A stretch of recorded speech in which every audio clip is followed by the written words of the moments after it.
Next, we will be speaking with Ann-May Chang, who is the Senior Advisor for Women and Technology in the Secretary's Office of Global Women's Issues in the U.S. Department of State. And I believe, is she ready and on the line? Yeah. Okay. So I'm going to go ahead and read Ann-May's bio, and she'll be joining us shortly. Ann-May is, as I said, the Senior Advisor for Women in Technology. She develops policy, partnerships, and programs to bridge the gender gap in access to mobile phones and internet, effectively leverage technology to improve and scale development programs for women and girls, and increase the representation of women in the ICT sector. Ann-May has more than 20 years of engineering and leadership experience in Silicon Valley, and most recently was a senior engineering director at Google. Ann-May was recognized as one of the Women in the World 125 Women of Impact for 2013 by Newsweek and the Daily Beast, and holds a Bachelor of Science degree in Computer Science from Stanford University. I think that this is a very fitting conclusion to our day in that Ann-May will talk about providing access. And I think we would all agree that access is one of the key challenges for women. Hello, Ann-May. How are you? Good. It's so good to join you guys from San Francisco. Nice to see you. We've had people from all over the globe on our Google Hangouts. And just to fill you in, I just read the girls and our audience your bio to give them a little bit of background and history, your engineering background, computer science background, and your role at Google as an engineer, and now your work in Washington. So thank you for your patience as well. I believe we're happy to have you here. And what I was also saying is that you're a great conclusion to our day. So we've spent a lot of time talking about technology and women and the importance of access. And in one of the earlier panels, we talked about technology being the new literacy issue, and that people who don't have access are so far behind from a job perspective and an earning potential. So we're really happy to have you here and to get some insight from you. I'll start with my first question. You have an impressive background in technology, both in the private and public sector. Can you tell us a little bit about what your work entails in the U.S. State Department and why you chose to leave the private sector to take this role? Sure. I'll start with your second question first. Okay. I've had a long-term dream in my career, probably for at least 15 or 20 years. I've thought that I wanted to spend the first half of my career in the private sector and the second half in the public sector doing something meaningful, more meaningful, and giving back. And so I sort of reached that point and decided to start that transition with a couple years at the State Department, which would give me a great purview over the range of work that's being done in the development community. In terms of what I do at the State Department, I work in the Secretary's Office of Global Women's Issues, specifically on issues related to women in technology. And what that means for me is looking at ways that technology can improve the lives of women and girls around the world. And it primarily falls into three categories. One is looking at purely access to technology, because if women don't have access to technology, it's hard to go much further in the realm of technology. So looking at the gender gap in access both to mobile phones and the internet, and how we can bridge that gender gap so that women have equal opportunities to leverage technology for all the things that they do. The second is really looking at how technology can be a tool for development. So whether it's in health or education or political participation or entrepreneurship, how looking at ways that technology is a tool that can really improve development outcomes and help scale them.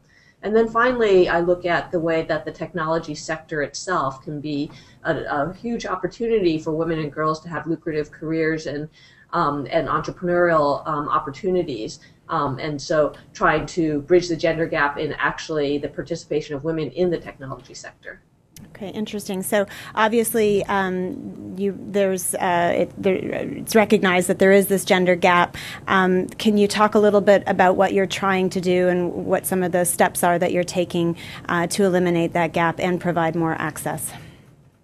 Yeah, the first step in working on the gender gap is actually getting data about what the gender gap is. And about 3 years ago, the GSMA and the Sherry Blair Foundation came out with a groundbreaking study identifying the gender gap in mobile phone access. And before that, I think people didn't even realize that there was a gender gap. And they identified that the gender gap was about 21% in developing countries, in low to medium income countries.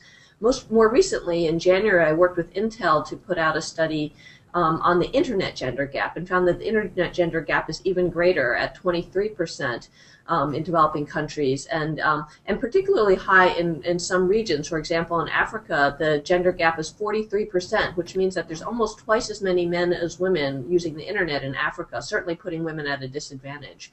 And so there's a number of programs that are underway, one being the M-Women program at the GSMA, looking at the mobile gender gap. And we're working now on putting together a similar program on the internet side, now that we have data on that front as well. One major step forward this year has been in March, the UN Broadband Commission, which is a very high-profile commission set up by the UN, agreed on a fifth target for the Commission, specifically to reach gender equality and access to broadband by 2020. And I think that the international community is really starting to take notice that this is an issue that really exists and is an economic issue for all of us, both not enabling women to have the same opportunities as men without having the same kind of access, and also it's an economic opportunity because we found that when people in general don't have as much access to the internet, it does slow down the overall growth of the economy. You've touched on a lot of points that have been discussed throughout the day. That's why I think that this is a great summation. Access is important at every level in developing and developed nations, from microagriculture to having more women in engineering with engineering degrees. Can you talk to us a little bit about the steps that you are actually taking and the recommendations that are being made? Specifically on access? Yes. Yeah. So I think there's a number of different things. The State Department itself doesn't tend to run programs directly because we're a policy and diplomatic arm. So the kinds of things that we do are really at the policy level. So, for example, working with UN Broadband Commission to adopt their target. I've also worked with, for example, governments to make sure that issues around the gender gap are addressed in their national broadband policies. And then we also work with other organizations, for example, to set up such programs. Secretary Clinton announced was part of launching the M-Women program at the GSMA. And the kinds of issues that we try to tackle, or the reasons for the gender gap, are really around one, affordability is a big issue because women have typically fewer financial resources or less control over the financial resources they have. When something's very expensive, such as internet access can be in some developing countries, it means that women have less access. Right. We also see cultural issues playing a role. And on the affordability front, I should mention that one of the projects I work on is a public-private partnership called the Alliance for Affordable Internet that really tries to address this issue of affordability through promoting best practices in regulation and policy. The second aspect of the reason for the gender gap is really around cultural issues, that in certain areas, cultural issues mean that for example, women may be discouraged or even banned from using mobile phones or the internet because there's concerns that it may lead to promiscuity. And so, therefore, their husbands or their fathers don't want them to use the internet, and it becomes a resource that's not available to them. We also see issues around just digital literacy, that women often may not be as familiar with technologies because they're too busy sort of managing all the other responsibilities in their lives, and unless they're sort of shown the capabilities that technology can offer them and sort of how it can improve their lives, they may not seek it out on their own. And so that becomes a big issue as well.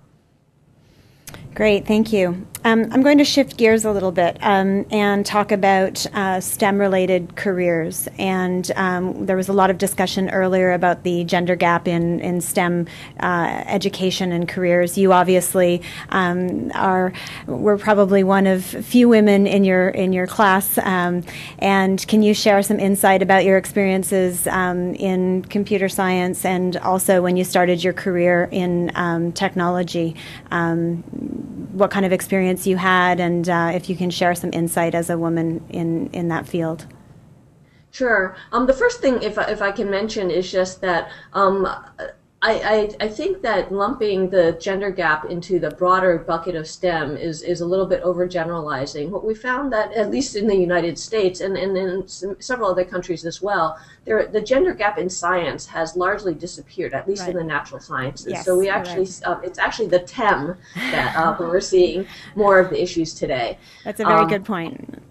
And so I think that sometimes it's misleading when we talk about STEM. In computer science in the United States, we've been pretty flat at about 18% undergraduate degrees being awarded to women in computer science, despite huge numbers of efforts in trying to bridge that gap. And so, the good news is that there's a lot of attention being paid. The bad news is we're not moving the needle. Right.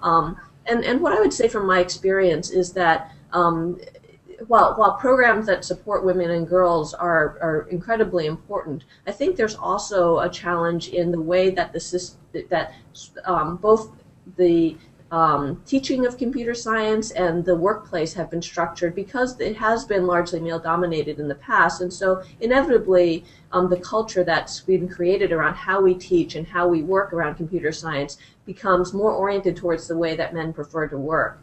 And so one of the things that we found is that the way that we teach computer science is very mechanical. We teach people, sort of the syntax, we teach people algorithms, we have them do bubble sorts and quick sorts and so forth.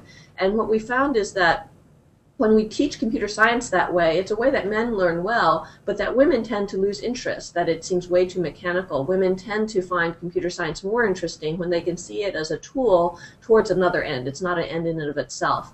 And so Harvey Mudd College did a great experiment where they shifted their introduction to computer science class, and rather than only focusing on the mechanics, they used a simpler programming language for their introductory class and focused more on real-life problems. And they found by doing that they more than doubled the number of women that decided to choose computer science afterwards. And so I think that there's ways that we can kind of reconceive the way that computer science is both taught and used in the workplace, that it becomes more focused on solving real problems, which will encourage many more women and girls to participate. That's a very good point, and I guess my next part to that question, so that's as far as education is concerned, can you share any insights once moving to the workplace? So you went from being one of few women in your academic program, and then I'm assuming one of few women in your first job. Can you share some insight and experience from that perspective? Yeah, I mean, I have throughout my career been one of very few women, either in my class or in my workplace. And one of the biggest changes going to the State Department, working in the Office of Global Women's Issues, is for the first time I'm working mostly with women. So it's a very unusual experience for me. And you've had to adapt the other way. Exactly. And so I would say that, working in a largely male-dominated environment is perhaps the biggest reason that we continue to have the gender gap. It's because it is. And we were able to snap our fingers and tomorrow have it be 50-50 men and women. I think that we could largely maintain that. But because it's, there's so many, it's predominantly men in the field, I think some women and girls don't feel like it is something that they would fit into. But I've had a fantastic experience in my career. One of the great things about technology, it's a very merit-driven profession. And so, I've felt like I've been able to be recognized and rewarded based on the work that I did and not based on my gender. But it is still, can be an alienating environment when you're one of very few women who are in the environment. And also, like I said, the cultures really get set up around more the way men work than the way women work. So, for example, in the workplace, what I found is often what's rewarded are sort of the heroics to stay up all night and fix the bug at the last minute before you ship, and less about the planning ahead to make sure that that bug doesn't happen in the first place. Right. I think Ariana's discussion on that would fit in quite nicely. And May, these ladies have a really interesting opportunity. They will get to use their voice to suggest change to the G20 leaders. Can you maybe make some, with all of your experience and knowledge in creating policy, do you have any suggestions, advice, or anything that you would like to see them take to the G20 leaders as far as closing this gender gap and providing access globally for women? Yeah, I absolutely, I think it's incredibly important for us to both close the gender gap and ensure that women have opportunities in the technology sector itself. I think following the lead of the UN Broadband Commission, setting up policies at the country level to really look at, as we consider how are we going to expand internet access, to have that not be gender blind, because the reality is that the gender blind policies have led to a gender gap in access. And so really thinking about for each country the particular situations, whether it's around affordability or cultural issues or digital literacy or so forth, to put some of those programs in place to ensure that women really do have equal opportunity to access these important technologies. I think on the education and professional side, I do think that I would also encourage us to put policy in place that really encourage women and girls to pursue computer science, not only from an equality perspective and an opportunity perspective, but I think it's become more of a global economic issue, because what we found in the US and Europe is that there are far more computer science is one of the fastest growing fields, and there's far more jobs being created than we're able to fill. So in the United States, the Department of Labor is estimating that half of the jobs being created are not going to be filled based on current trends. And so women are an important part of filling that gap, and when those critical jobs in computing don't get filled, that slows down one of the fastest drivers of the global economy. And so I think it really is not only a women's issue, but an economic issue. I couldn't agree more. I would like to now open up to the floor for the girls to ask some questions. I think, do we have a microphone? Okay, great. Hi, my name is Jenny. I'm the United States delegate, actually, and it's so inspirational to see not just a woman in your position, but a Chinese American woman. And I too am from San Francisco, California. My question is, how can young women like myself and a lot of the women in this room get involved with promoting access to the internet and computer programming when we ourselves are not computer programmers? I was actually very discouraged from studying computer programming for many of the reasons you talked about. So I'm just wondering, at this point in the game, what can we do, and especially in respect to our own countries? Well, I would say, first of all, it's not too late to study computer science. So if it's something that you would consider doing, I think it's one of the most valuable skills that you can have in the modern economy. So, but a lot of the policy work doesn't involve necessarily being a programmer yourself. So I think you can still be an advocate for policies, as well as help be involved in programs that help encourage girls. One of the things that we found really effective is that when we're able to expose girls earlier in their lives to programming and to computer science concepts, it's a better time to engage them than when they get much older. And we've also found that it's actually much more effective to engage girls separately from boys, because at the same age, boys often have been poking around computers on their own out of curiosity or because they're playing video games, whereas girls may not have that same exposure. So when you put boys and girls in the same class, girls often can be a little bit intimidated by the boys who are much more familiar with the technologies. And so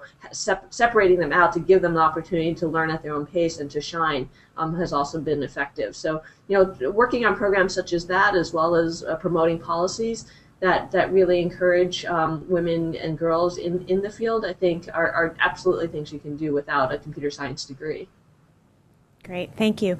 Do we have any other questions?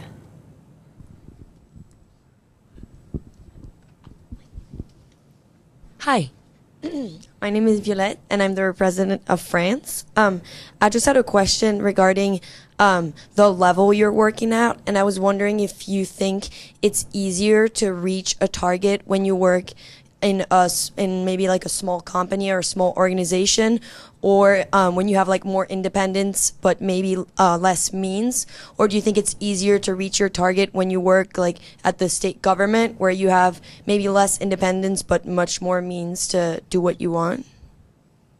Can you clarify what you mean by reaching my target? Like promoting technology for women, do you think it's easier to do it at maybe a smaller level, like if you're part of a small organization or an NGO that promotes technology for women, or do you think it's easier to do it maybe at like the state level because you work at the government? Yeah, my feeling is that, and my experience has been that it's all of those are important, and different people are drawn to one or the other, but you can't do one without the other.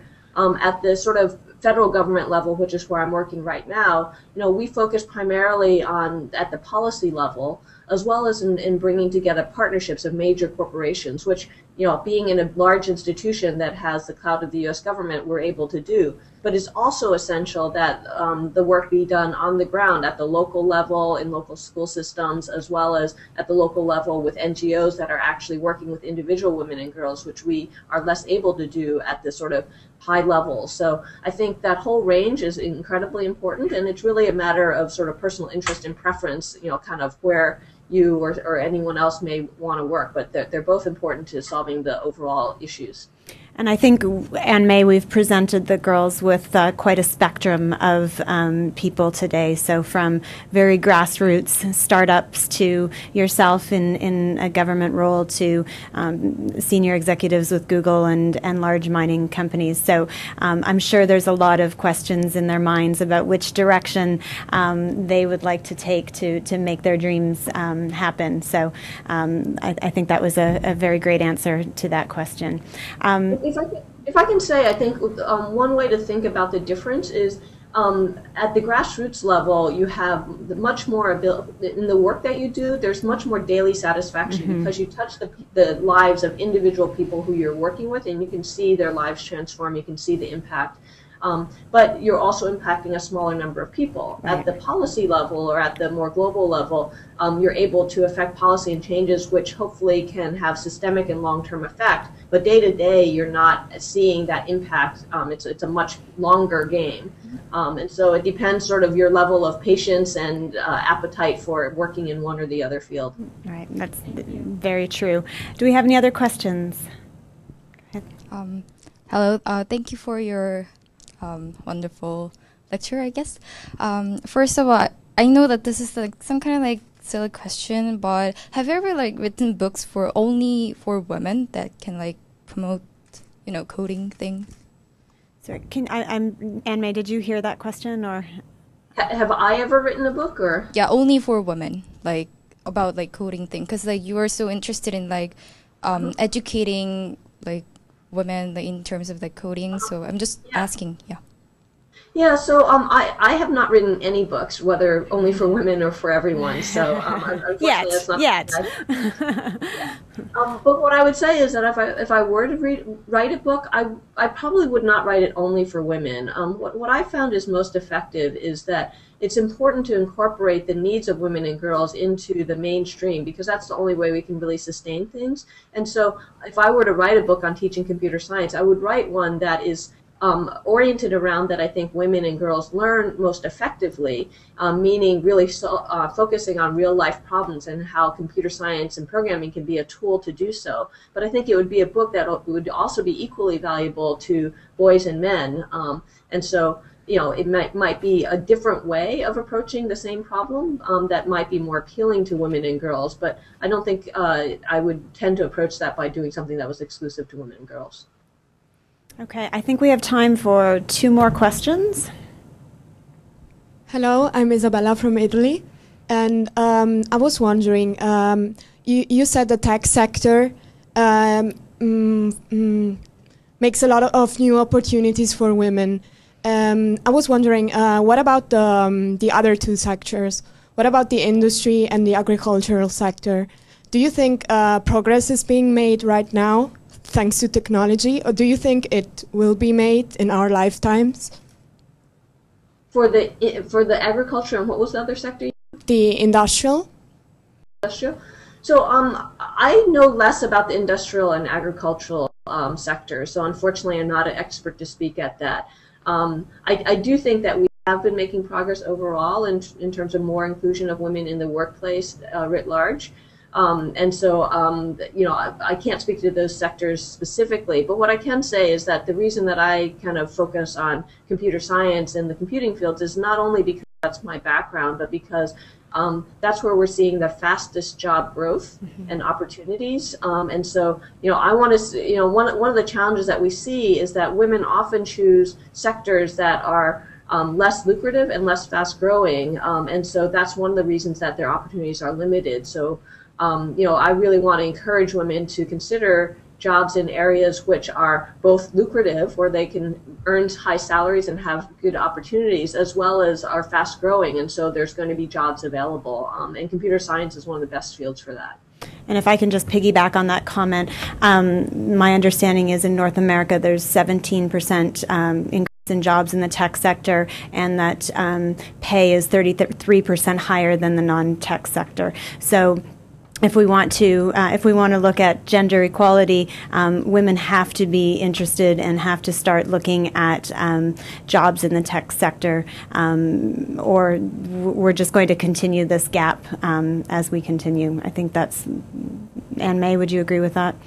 Yeah, absolutely. Okay, we have one more question. Hello, I'm Maggie, the delegate from Argentina. I wanted to ask you if you could tell us a bit more about this program you mentioned about affordability, or affordability policies or something like that, because I think it's a problem that for example, in Argentina, we especially tackle. So thank you. Yeah, absolutely. So the Alliance for Affordable Internet is really aiming at trying to get dramatically more people on the Internet. It was launched by Secretary Clinton in January with the aim of getting 1 billion more people online. Because what we found is that people who actually have coverage and get access tomorrow, either at their home or on their mobile phone, but they don't do so because it's too expensive. And the reason that it's too expensive in many countries is because that often there's market failures. Either there's chokeholds in the market competition, so that, you know, some incumbent has over particular infrastructure or resources that causes them to have pricing power, and so they're able to jack up prices to the consumer. Or markets are really inefficient. For example, there's not sharing of infrastructure. So, you know, we often in Africa see, you know, 5 cell towers on every hill, and each of those cell towers has to have diesel carted to fuel it, and then maybe they even have to have someone to guard the diesel, and it's just very inefficient when every company has to do it independently. And so what we want to do is really encourage the practices and regulation and policy that can really support healthy market competition and also help the markets function more efficiently, so those price savings are passed on to consumers, and hopefully a lot more users can afford to have internet access. Great. Well, thank you so much. I think that's all we have time for. Anne May, it was a pleasure talking to you, and thank you for taking the time to speak with the girls. I think they'll walk away with some valuable insights that they'll use over the next couple of days. And again, we really appreciate your time. Great. Thank you so much for having me.